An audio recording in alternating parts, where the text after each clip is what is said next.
On February 28th, the United States threatened to completely destroy Iran's infrastructure.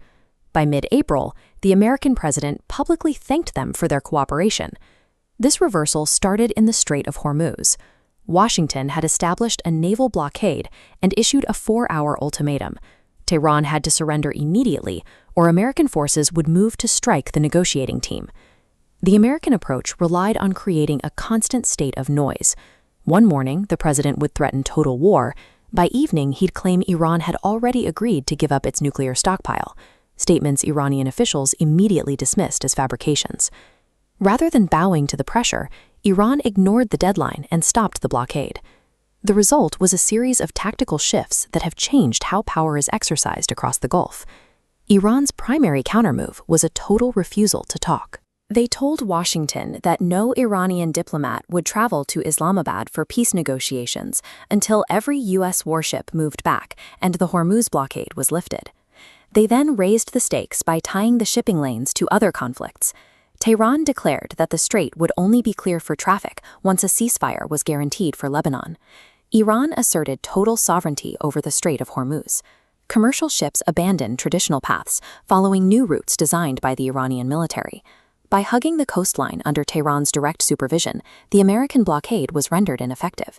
The impact was immediate.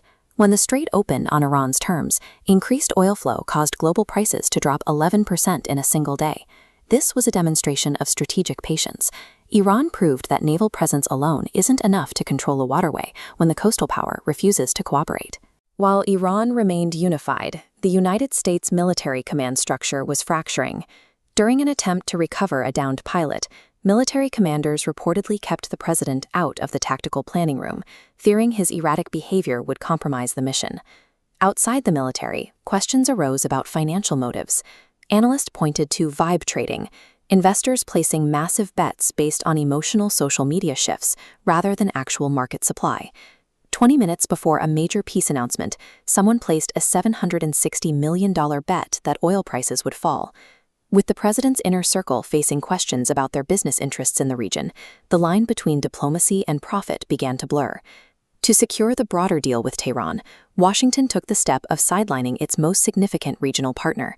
The U.S. banned Israel from continuing its strikes on Lebanon. The American president delivered a public rebuke to the Israeli prime minister, declaring that enough is enough and effectively halting their coordinated military operations. Between internal command crises and the sudden distancing from Israel, the perception of America as a reliable regional anchor has been significantly damaged. As Washington's influence wavered, Pakistan emerged as a central player. Despite its own economic crisis, Islamabad positioned itself as the one capital where both sides were willing to meet. Pakistan engaged in shuttle diplomacy, coordinating between Tehran, Riyadh, and Washington. This mediator role brought direct financial relief. Shortly after, Saudi Arabia transferred $2 billion to Pakistan's central bank, a critical lifeline for their economy. Meanwhile, India, which often seeks a lead role in regional affairs, was almost entirely absent from the negotiation process. Domestic issues took priority in New Delhi. The government faced a significant legislative defeat when a constitutional bill failed in Parliament, focusing their attention inward while the regional map was being redrawn.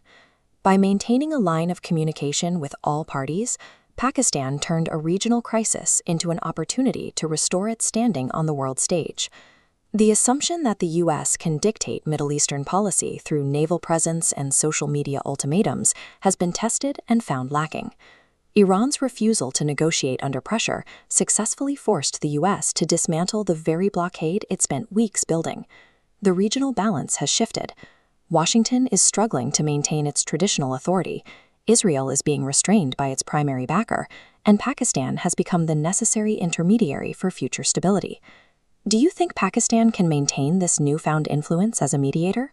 Or will the tensions between the U.S. and Iran eventually break the current ceasefire? Share your thoughts in the comments and subscribe for more deep dives into global power shifts.